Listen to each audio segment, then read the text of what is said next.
talk about projects that I am working on. Okay, so I had some friends come over the other weekend. I'm sorry, this is going to be shorter than before. To learn about medieval weave structures and how to weave them. And so this is one of the things that one of the things I worked on was teaching the students how to wind warps, which we'll talk a bit more in depth about on the last project that I have going on.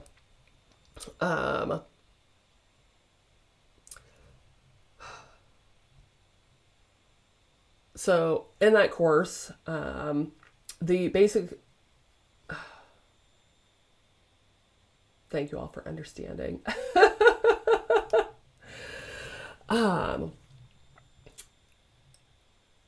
Medieval weave structures. So in the medieval weave structures, weaving medieval cloth class, I go over plain weave, twill, tackete, samatum, and damask, because those are the structures that I can document to the Middle Ages that I know how to weave. There are some other, what we call broadcloth kind of textiles outside the narrow wares that were definitely woven in the Middle Ages, such as lampas, brocade.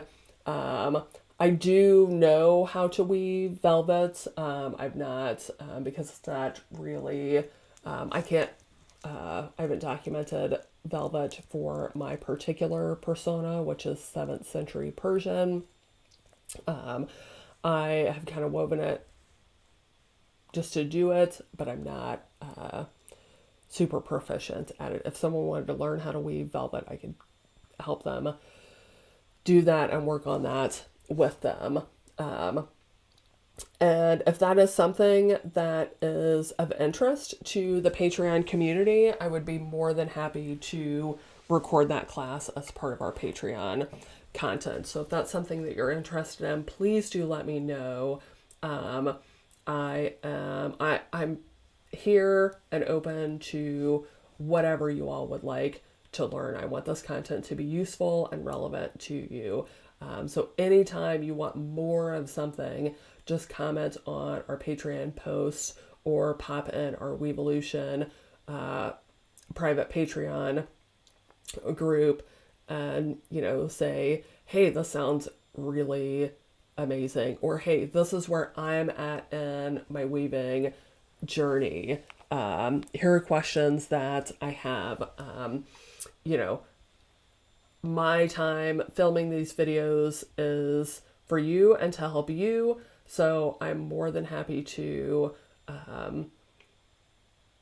film specific content that will specifically help you. And if you are at that point in your weaving journey, if you have those questions, other people are going to have those questions as well. So please don't feel like it's just you. It is going to be, whatever you need is going to be super helpful for other people as well. Sorry, I did just notice I've got like a cable in the way. My normal camera is not playing right with my setup, so I do have a bit of a cord in the way. That's not something to expect in the future. I'll get that, I actually have a session with someone this afternoon. I'm taking a class and kind of how to do the stuff that I'm hoping will sort these issues that I'm having today out. So this is a cotton warp that we will use in our next class. This will be like the plain weave warp, because all the medieval cotton textiles I have seen so far are all plain weave. And yes, there are medieval cotton textiles out there. I have some on my purplelotus.org site. So if you have someone who vehemently states that cotton is not medieval, they had no cotton cloth in the Middle Ages, please feel free to contact me and I will send you some links to some medieval cotton textiles. They're beautiful. And so you can see here the warp sticks are a bit out of order in this photo. I'd started to pick this up and then realized that I needed to take this photo for you all today. And so I warp back to front, and so when I warp up, I use a reed. You can use a rattle if you want. I use a reed and I pull the groups of yarn of my warp through through a very wide reed. I think this is my 6 or 8 in per inch reed, and then I manually recreate the lease on what will be on the side of the reed that's going to go on the back of the loom. I have some videos of this in our Patreon content already. When I, summer before last, I brought you all along as I warped up a hand-spun warp and wove a scarf for my son. So I'll put links to that in the Patreon show notes, so patrons of the show can go back and have a look at that if you haven't seen that content already. Let's see. Next, we have, this is my Samite warp. I previously had this on my 16 shaft Ashford loom, and I'm transferring this over to my draw loom. I'm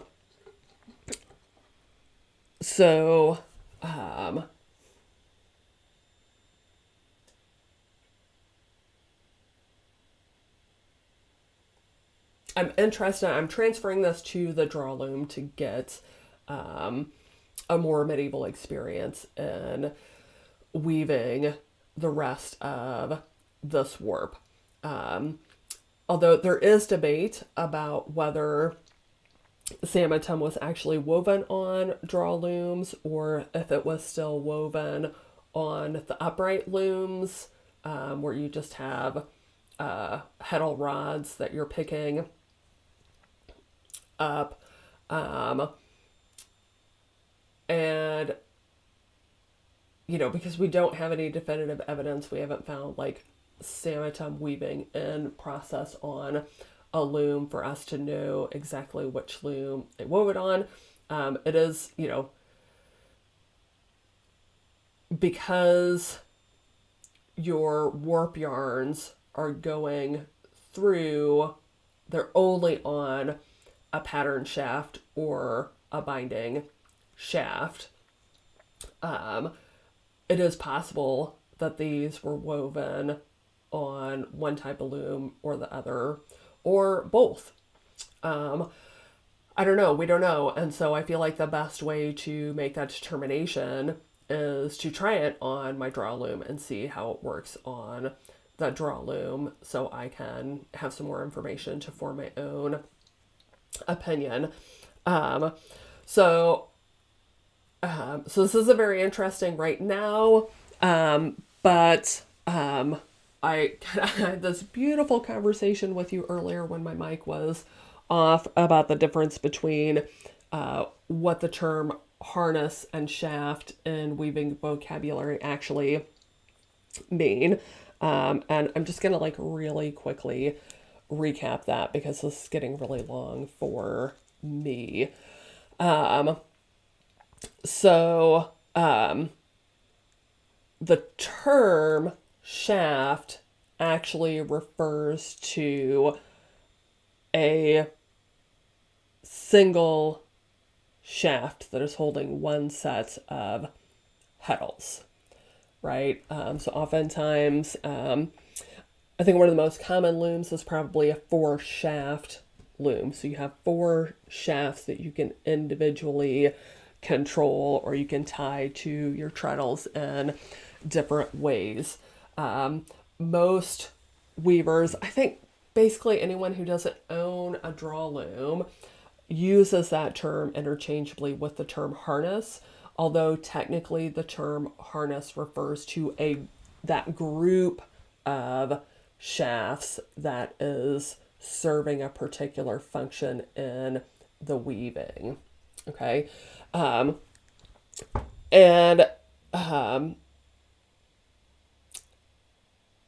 basically, it's like, I don't judge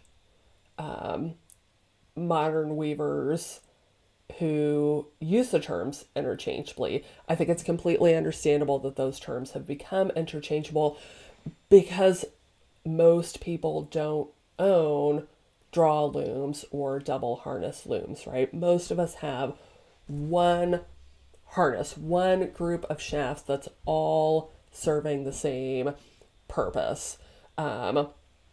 And so if you use the terms interchangeably, that is totally fine. Like, we can always, I can always, as someone who, one, very few people actually know what the difference is because they have become synonyms as, as we've had this gap in weaving being commonplace in the home. And since, I think even on Weevolution, like, I'm connected to a global network of weavers. I, as someone who knows weavers across the globe, only know a handful of weavers who actually own draw looms, right? Who actually own double harness looms. And so, of course, the words have become synonyms because it's a very minute difference in the terms. And, if someone says, I'm weaving on my 4-harness loom, I know what they mean. I can completely understand what they're talking about. Because if they're talking about, just weaving a bog standard twill or a diamond twill or rosette twill, or, whatever it is they're weaving overshot on their 4-harness loop. I know that from, that very technical standpoint, they're talking about 4 shafts on their loom. So I just kind of wanted to throw it out there. I know some people really like to know those minute little, they get into vocabulary and those deep meanings of words. And so I just kind of wanted to cover it a little bit here. And we'll talk about it more. I'm going to have some damask weaving videos coming out for our patrons. So you'll actually be able to see the 2 harnesses on my draw loom functioning in their different ways at the same time. And really, I think that you have to, for me, I really had to see that in action to fully understand the difference between those 2 terms. So if you're really interested in that, then, come over. If you're already a patron, thank you very much. You'll have access to those videos as soon as they post.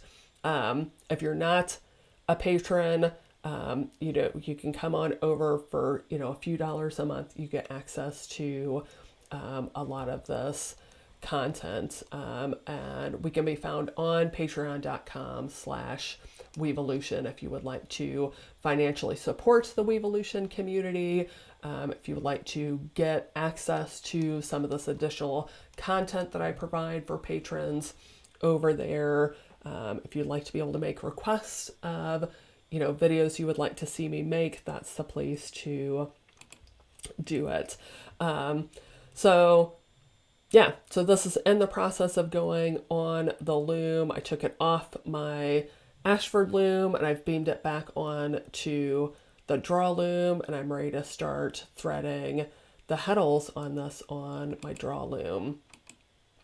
Okay, so the last project that I'm working on that I would like to share with you today. If you also follow the podcast that I record with my friend Michelle, Fiber at the Speed of Life, then you will have heard all about this project over the last couple years. I am in the process of winding the warp for the collaborative cloth project. My friends Julian and Kristen have spun some amazing merino singles for me to put on the loom. It's about a 14-meter warp, and we'll split it in thirds equally. They've done all the spinning. They've started spinning the weft for themselves. And I am just so excited to be winding this warp. So some of you might be thinking, weaving with singles, yikes. A lot of you might be thinking, I heard you can't do that. Well, let me tell you, the reason why the reason why this cloth is singles is because for their personas, singles yarn is, especially in wool, is the only thing we can document. Weavers wove with singles in the warp and the weft for centuries. It can completely be done. And I will tell you, people ask me, I teach a lot of, I love teaching beginning weavers. It's like one of my favorite things ever. And beginning weavers ask a lot of questions. They always want to know the one right way to do something, including winding a warp. I teach warping back to front because that's what I use. That may not be the style that you get along with best, but sometimes there are reasons to warp one way or another. And working with singles is one of those rare instances. If you are working with singles in your warp, you want to warp back to front. As you can see, like all the yarns on my warping mill, they're under tension. Singles yarns behave under tension. That's how you get singles yarns to behave, is under tension. When I take this off the loom, I have my husband come out and help me. He controls the mill, and like basically he puts the tension on the mill for me so I can get the singles off under tension.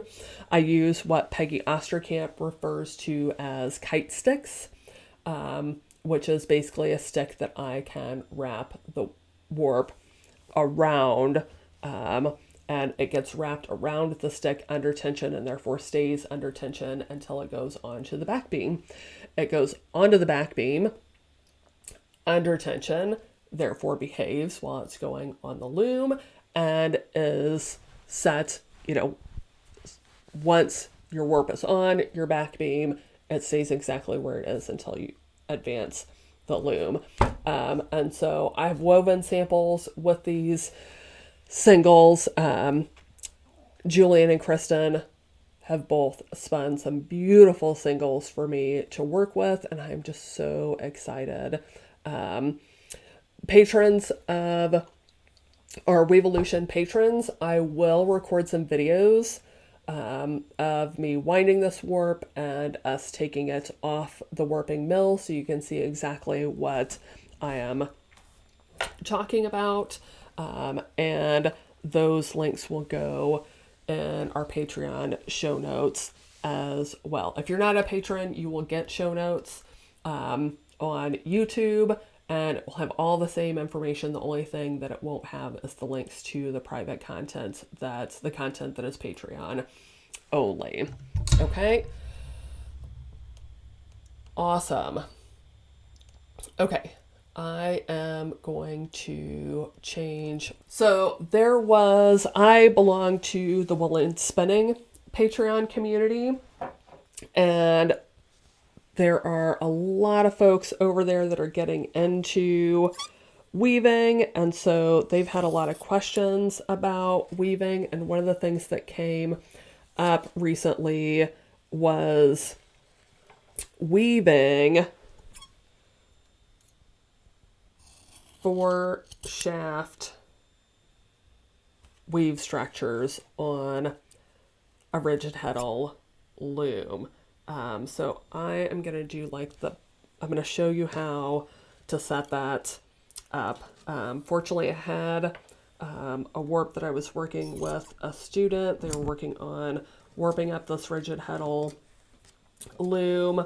And it was a student at my actual work, and they've been busy and haven't been able to get back to this, which really works out for us because where they were at is exactly where I need to be to demonstrate this technique that I was talking about. So at this point, we've directly wound the warp onto the loom and beamed it. And so we are ready to actually start slaying the heddle. Now this one, we didn't know how much warp we were going to get out of this. And so we just started all the way over in case we had enough warp to go all the way across. We didn't. So normally at this point you wouldn't actually do what I'm about to do, because I'm just going to pull all the yarns out of the reed. Normally you would just be pulling out the one that needs to go through the hole in your heddle. Sorry, I called it a reed. Technically it's a heddle. You knew what I meant. Again, same thing as we're talking about harness and shaft. You know what I'm talking about there.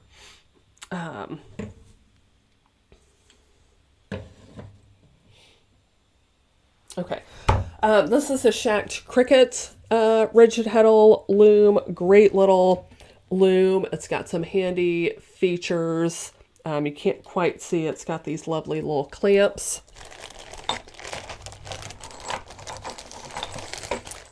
that help you clamp it onto your table. This just goes directly in, and then that block you put under the table. I have the first one on. I am going to go ahead and put the second one on to keep both sides from sliding around while I work with it. It also has this great little notch in the back of the loom, so you can just if I had the space, I could scooch my chair out and I could just prop the back up on the end of this table and weave away comfortably. You can also keep it clamped to the table and weave on it like that. But anywho, okay. So normally, if you were just working with one heddle, you would just get plain weave, and you would need to go ahead and center this. So I'm going to start here. Right, normally you would just kind of go slot, hole, slot, hole. But if I want to do a 4-shaft twill on a rigid heddle. This heddle is going to let me lift up one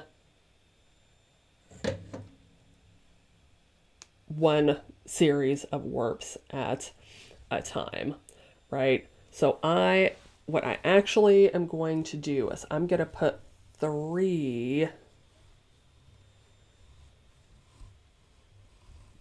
warp yarns through that slot because I'm going to show you how to control individually and lift individually these 3 warps when we need to. Okay, and then I'm just going to put 1 warp through that hole. And so I'm going to go, fortunately that is 1, 2, 3 warps through the slot. I can catch them all.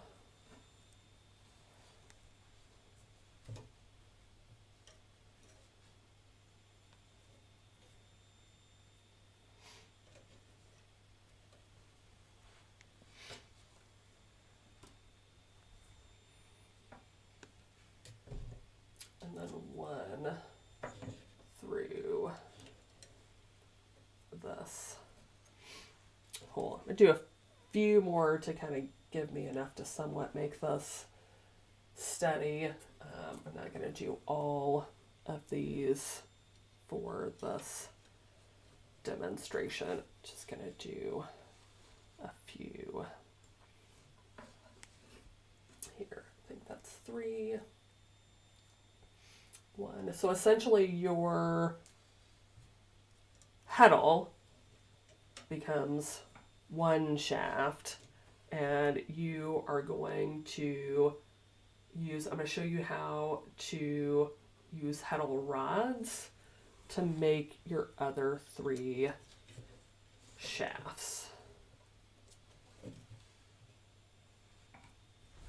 I'm certain there's some trick to keeping this heddle steady that I have forgotten. Shacked looms are very, particularly their rigid heddle looms are very well designed. I mean, Barry's been designing looms for 40 plus years. Actually, I think this year their 50th anniversary. I know they've got this gorgeous anniversary shuttle that they're going to launch in celebration this year. I totally want one, but they've had to postpone the launch several times because so many people want it. Their server crashes every time they put it out. Bless them.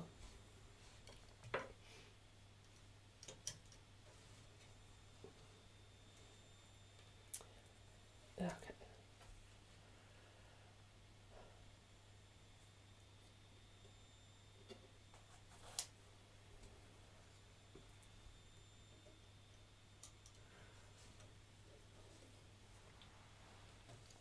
Okay, that's probably good. All right, so this is gonna be a little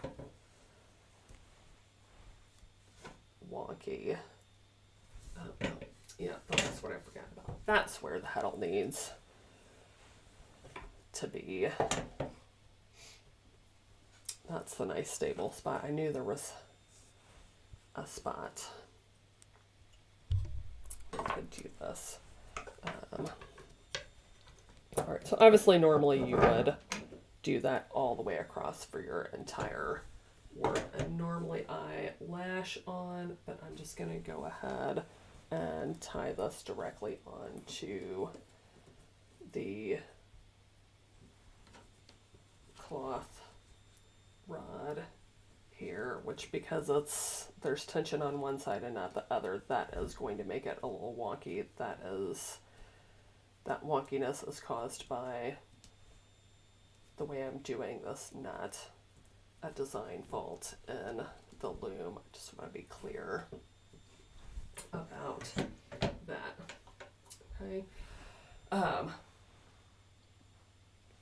right. Oh, and I skipped one, but that's okay, so I'm not really weaving this for real.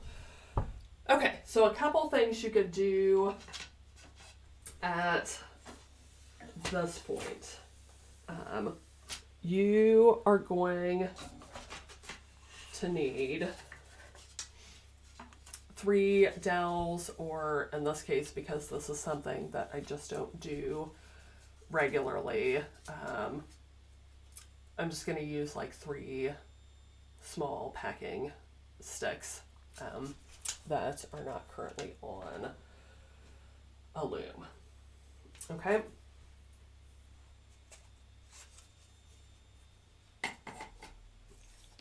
You're going to need 3 of those, and either some Texsolve heddles from any Texsolve heddles will do, or some nice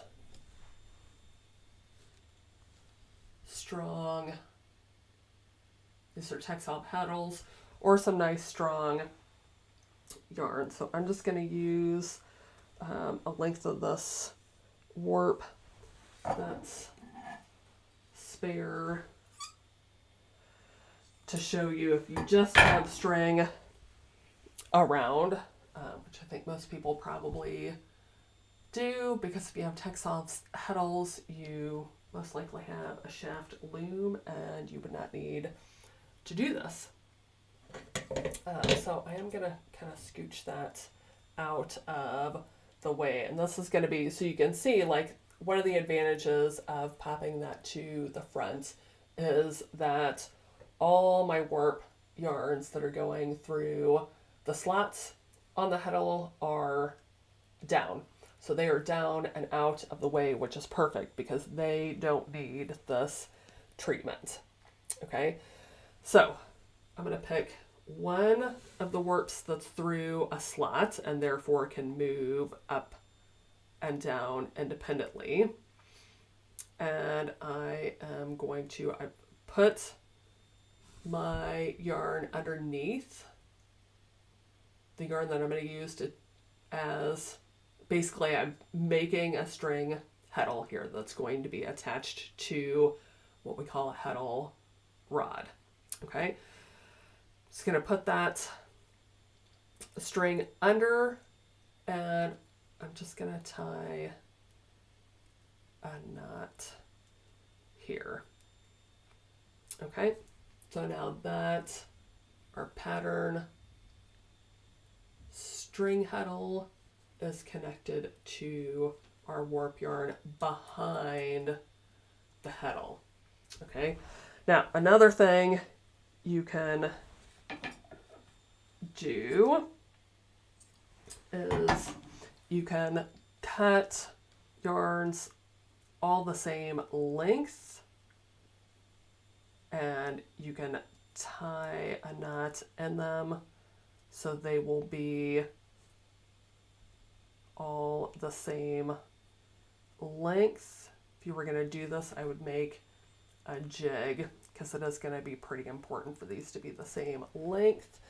Okay, and what I'm going to do is I'm going to pick one yarn from each of those slots. Okay, and I'm just popping those back behind for now. And go here. Pick like the first one. That's where it is going to get a little bit tricky with all 3 of these going through. And honestly, these don't have to be in this, all 3 in the same slot. That's going to kind of be determined by your set. Okay. If you want to use Texsolve heddles, for this, you would just go to the next group and kind of suss out which one's the first one. And I'm just going to put that heddle underneath so it can come up both sides, and you'll see in a moment how this is going to work. So I'm just going to do that quickly so you can see how this goes. Okay, and here I'm assuming that we're just going to weave straight twill.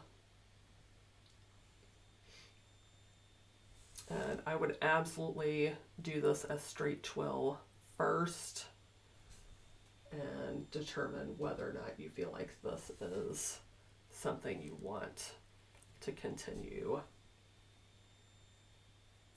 to do.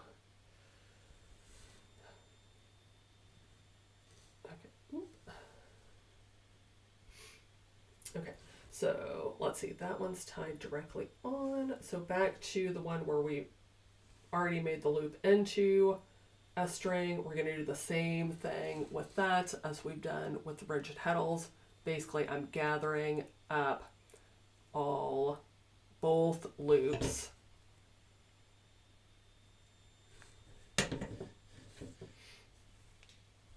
And then this is the first one that I tied together, so I just need to get that loop open. And this is where our heddle rod comes in, because our heddle rod holds all of those. Okay, so in the weaving, when we want any shaft, and here's where you can see where it's important for them to be the same length, right? These two are raising the warps up very high. This one is actually too long. I would need that to be shorter, which I could just do by like kind of seeing how much shorter it needs to be and then like tying a knot that fits there.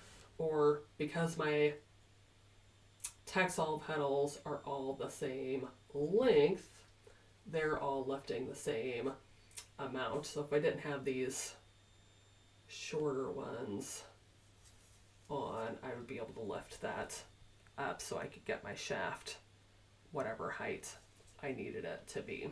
Okay, so that's why it's really important for whatever you're using for the pattern heddle. That's why it's so important for them to be the same length. Okay. Right, so when I pull that, so I have all those string heddles on the heddle rod, and so I can pull those up individually. Okay, now if I were actually going to do this, I would probably, once I had all these on, I would put some rubber bands on each end, or also put another string through these in case like maybe those like slipped off, so I could easily tell where they were going to be, because we're going to pull them up when we need to create that shed, and we're just going to leave them lying in the back when we're not using these. Okay. So, and you would do that so you've got your heddle itself would serve as, in this case, probably shaft 4, because I've got the 3 going through. And then I would have my 3 heddle rods that are going to serve as shafts 1, 2, and 3. Okay. So let me quickly set up shafts 2, 3, and 4, and I'll show you the lifting of those. And then we're gonna wrap up and I'm gonna go have some lunch. Okay. So you can see when I pull this pattern, this heddle rod forward, that's going to kind of help me see, which I already have through, which warp yarns are already on that pattern heddle, the other heddle rod.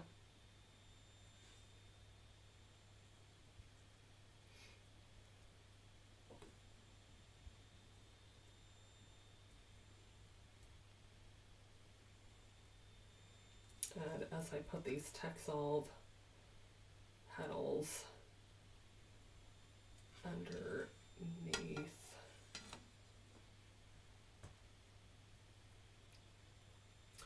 right, so I've got that's shaft 1. This looks like the next yarn. Now, one of the advantages of this is that if you get one of these string heddles on the wrong one, you don't have to unthread it. You just like take everything before it off the heddle rod, take this one off, put those ones back on, and then move this to, or if you want to change your tie up, your threading, if you want to change your threading partway through, you totally can. Okay, so I'm just going to put a few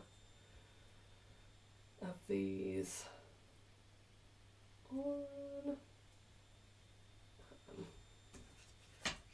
This is, by the way, this is pretty much the same technique if you want to weave damask or draw loom structures. You can, those structures you can weave on a draw loom, or you can use the same technique to create your pattern shafts, which is why I keep using that term. Okay, so those two are already on. This is my third.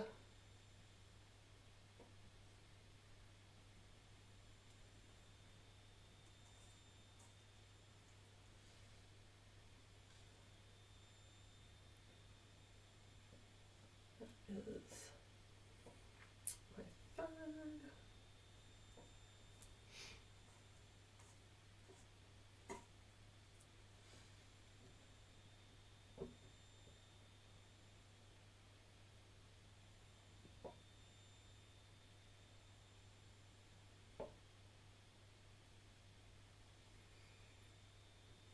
And I may have guessed wrong. I think this would need to, I think this threading probably does need to be adjusted. Okay, so how do we actually weave? Right, so now we have 4 shafts on our rigid heddle loom. 1, 2, 3, 4. Okay, so how do we actually weave? Right, we're gonna now weave as if this were a jack loom. Okay, so I'm gonna lift heddle rods 1 and 2. Put a little more tension on. And pass my weft.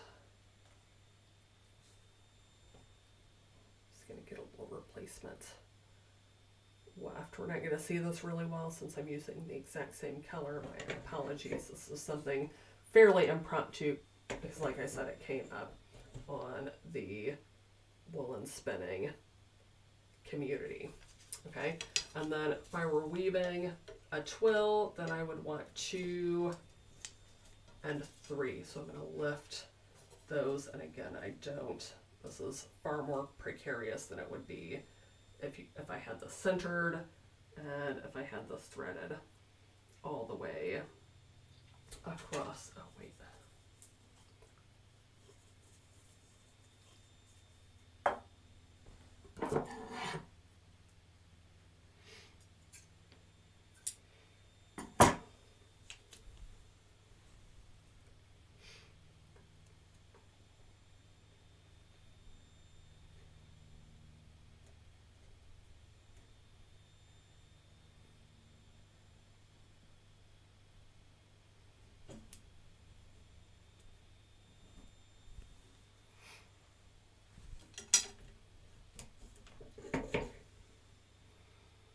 And so that's 2 and 3. So I'm going to put 2 down. I'm going to keep 3 lifted, and I'm going to raise 3 and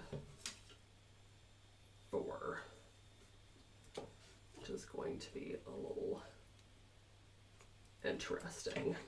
Go ahead and prop that there where it wants to be. Okay, and you can kind of see, right? So, I mean, this is kind of like lifting these other pattern rods, but the actual pattern, the actual heddles are not being lifted up with it, so that's okay.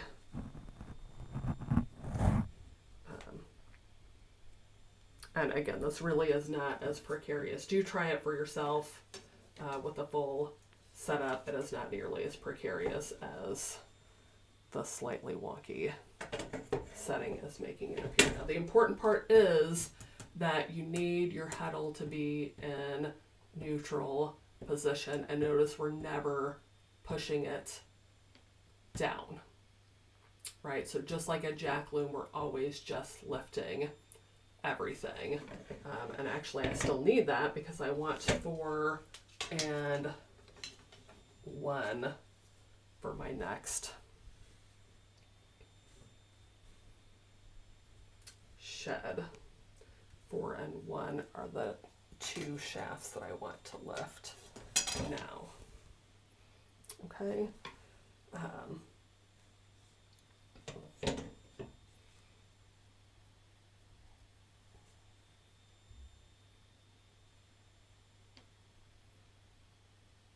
Okay.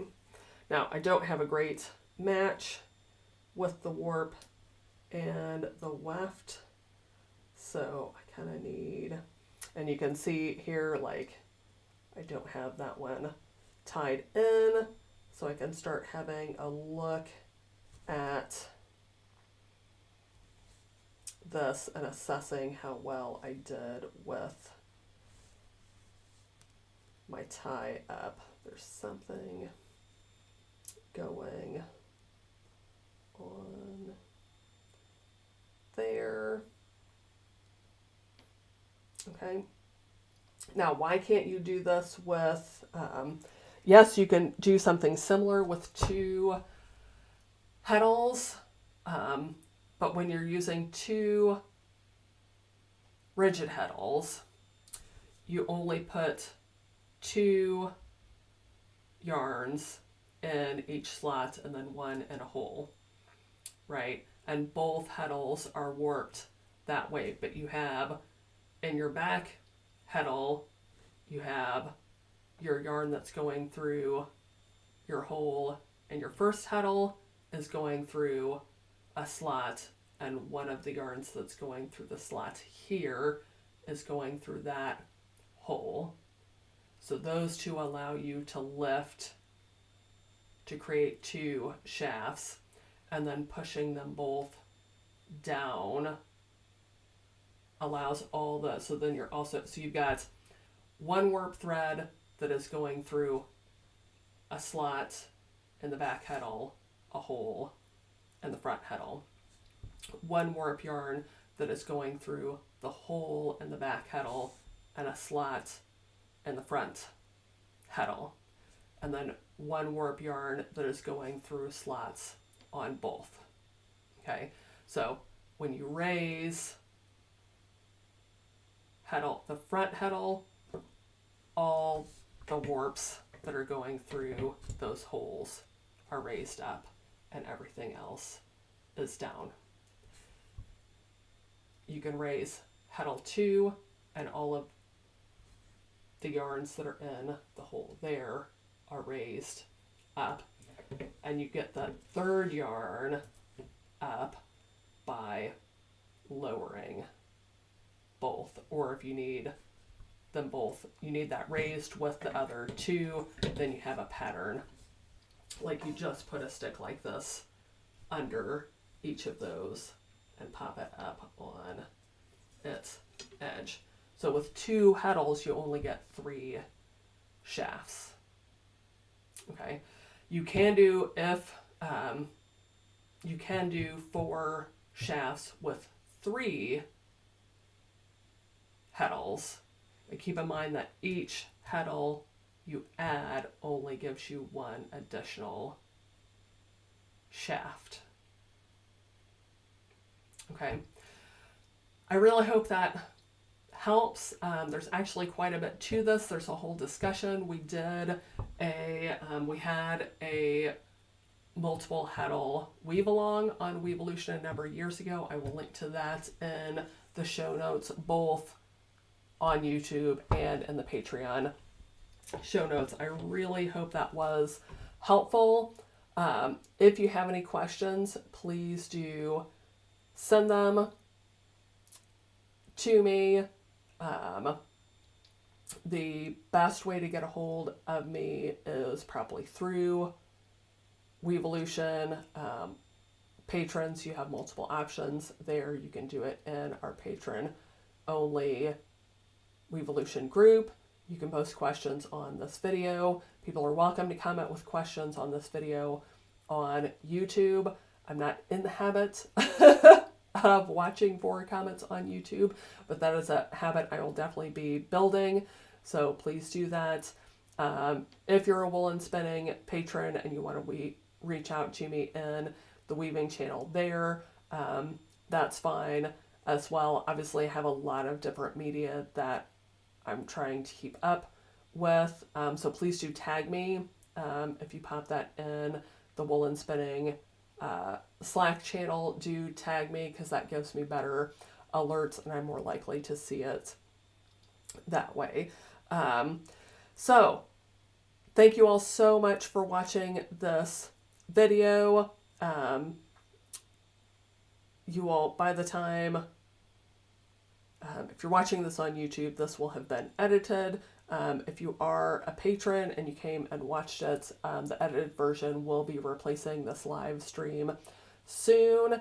And I really, really appreciate your support. I absolutely have to get going because I only have a bit of time until another call that I'm supposed to be on.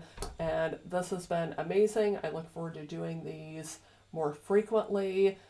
Thank you so much to the patrons. Our patrons help pay for the services that we need to keep Weavolution going.